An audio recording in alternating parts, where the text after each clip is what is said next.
తాకట్లో ఉన్న మీ బంగారాన్ని విడిపించి ఆ రోజు ఆన్లైన్ రేటుకి కొంటాం. Sharma gold company.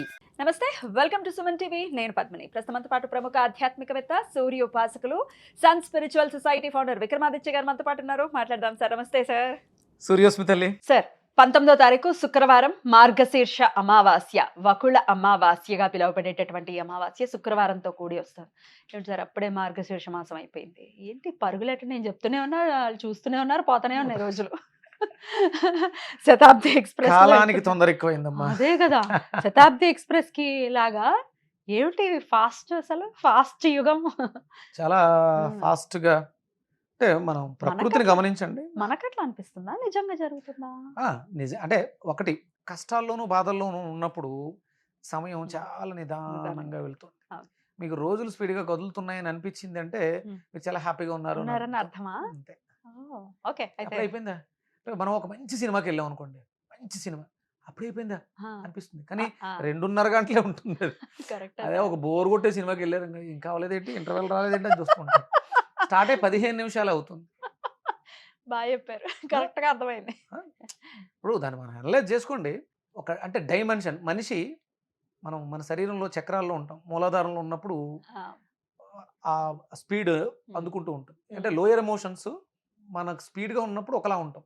డైమెన్షన్స్ మనకి ఫస్ట్ డైమండ్, సెకండ్ డైమండ్, ఇప్పుడు మనం ఈ 3 డైమెన్షన్ వరల్డ్లో ఉన్నాం.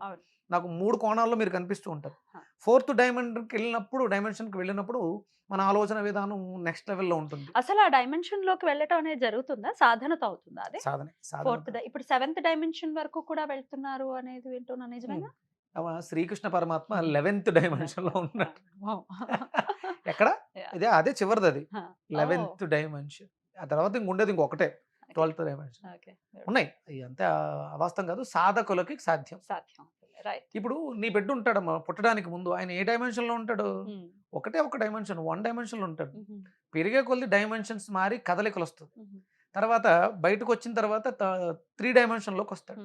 కంపల్సరీ ప్రతి ఒక్కళ్ళు కూడా ఆ 4th డైమెన్షన్కి 5th డైమెన్షన్కి వెళ్ళే చేసే ప్రయత్నమే సాధన.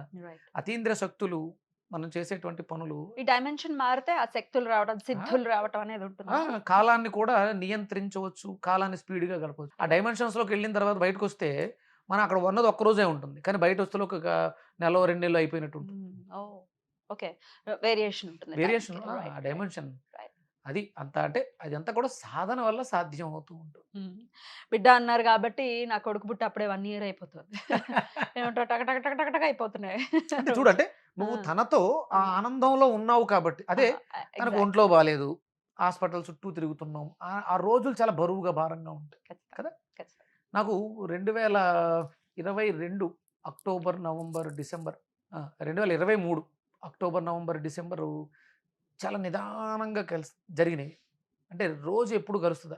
డిసెంబర్ 9 అందులో అంతా బయటకు వచ్చి చాలా ఫాస్ట్గా, ఇదేంటి జనవరి వచ్చేసింది, జనవరి 9 వచ్చేసింది, పండుగ వచ్చేసింది, చాలా ఫాస్ట్గా 2 ఏళ్ళు గడిచిపోయినాయి. ఎప్పుడే 2023 అక్టోబర్లో నేను పడినటువంటి ఒక శ్రమ నాకు చాలా నిదానంగా కలిసింది. రోజు ఎలా గడుస్తుంది, ఎలా పొద్దుపోతుంది, మళ్ళీ ఎలా తెల్లారుతుంది, డిసెంబర్ 9 ఎప్పుడు వస్తుంది ఎదురు చూసాం. ఇక్కడ ఎదురు చూడడానికి అవకాశం ఉండదు. అప్పుడే అయిపోయిందా? మనం సన్ బర్త్డే జరిపించాలని 3 ఏళ్ళు అయింది, అప్పుడే అయిపోయింది. ఎంత ఫాస్ట్గా వచ్చింది. మొన్న ఏదో చెప్పినట్టుంది ఇప్పుడు, కానీ మొన్న ఈ ఎలా గడుస్తుంది, ఏం చేసాం, ఏం చేయలే, అప్పుడే 2 ఏళ్ళు గడిచిపోయింది. ఇది 3వ ఏడుకి వచ్చామా, చేయగలిగామా? మళ్ళీ నెక్స్ట్ ఇయర్కి వెళ్తే ఇక్కడ జరిగిన స్టెప్ ఏదైతే ఉందో అది ఫాస్ట్గా గడుస్తుంది. దీనికి కారణం ఏంటంటే మనసు. మనం ఆ ఆనందాన్ని కోరుకోవడం. ఈ ఆనందం ఎక్కడుంది? మనలోనే ఉంది, చీకటిగా ఉంది. దాన్ని ఏమంటాం? అమావాస్య. బాగా చెప్పారు. మరి ఈ అమావాస్య అంటే శుక్రవారంతో కూడి వస్తున్నటువంటి అమావాస్య. సహజంగా లక్ష్మీదేవికి మార్గశీర్ష మాసం అంటే చాలా చాలా ప్రియమైన మాసంగా కూడా చెప్తుంటారు. అమావాస్య తిథి కూడా అమ్మవారికి ఇష్టము.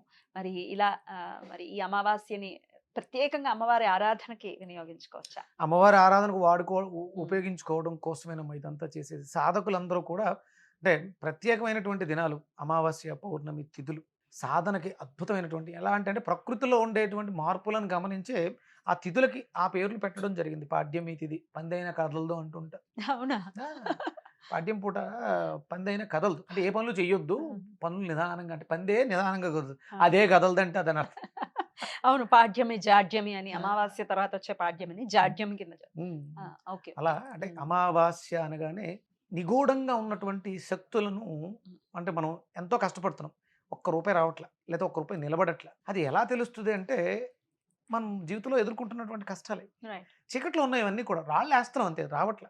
ఆ సాధనకి లక్ష్మీ సాధనకి ఇప్పుడు ఉన్న జగత్తులో ధనం మూలం ఇదం జగత్ ఇప్పుడు పూర్వ రోజుల్లో కాదు. ఎందుకంటే పూర్వం రోజుల్లో త్రేతాయుగంలో దేనికి అంటే ఎక్కడెక్కడ కష్టాలు పడ్డారు, వ్రతాలు చేశారు, పూజలు చేశారు మనం ఏమి వినలే. కరెక్ట్. అది యుగ యుగ ధర్మం మారుతున్న పరం కలియుగం. ఈ కలి అనగానే చీకటి. యుగం అంతా కూడా చీకటిగా ఉంటుంది. అందులో కొంత మనకు వెసులుబాటు ఏంటంటే భగవత ఆరాధనలో ఉన్నాం. అంటే ఒక్క కాలు మీద నిలబడింది కాబట్టి అవును.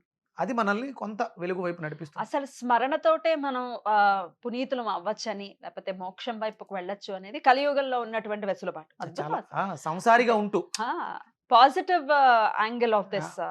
యుగం. ఈ యుగానికి ఒక్కదానికి ఆ ధర్మం ఉంది. Hmm. యుగ ధర్మాల్లో కలియుగానికి ఉన్నటువంటి ధర్మం ఏంటంటే నువ్వు ఉన్నటువంటి ఆశ్రమంలో జీవితంలో ఉంటూ నీ కోరికలను నువ్వు నెరవేర్చుకుంటూ హా. నువ్వు సాధన వైపు అడుగులు వేయి. Hmm. నీకు మోక్షం వస్తుంది. మోక్షం అంటే ఏంటంటే మళ్ళీ పునర్జన్మ లేకుండా ఉండటం ఇది కాదు Hmm. మోక్షం యొక్క అర్థం. నీ కోరికలు ఏవైతే ఉన్నాయో ధర్మబద్ధమైనటువంటి కోరికలు ఏవైతే ఉన్నాయో అవన్నీ తీర్చుకోవచ్చు. మామూలుగా ఆశ్రమ ధర్మాల ప్రకారం సాధన చేయాలంటే సన్యాసం తీసుకోవాలి. ఇక్కడ అది అక్కర్లే ఈ కలియుగంలో. నువ్వు భగవంతుని తెలుసుకోవడం కోసం, భగవంతుణ్ణి మెప్పించడం కోసం, ఆయన అనుగ్రహం పొందడం కోసం, లక్ష్మీ అనుగ్రహం కావాలమ్మా.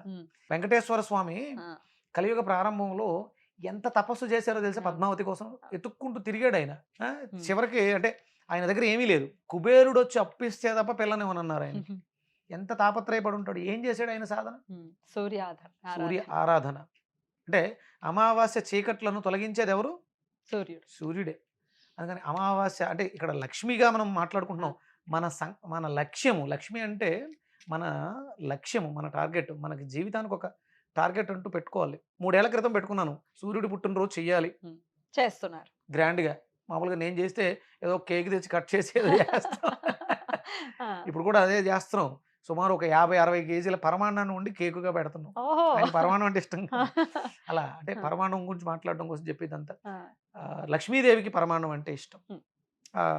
ఈరోజు మనకి లక్ష్మీదేవికి పరమాన్నాన్ని నివేదన చేసి మనం ఒక లక్ష్మీ స్తోత్రం చెప్తాం. ఏంటది? లక్ష్మీ కవచం. ఏంటది? మస్తకం పాతు మే పద్మ కంఠం హరిప్రియా.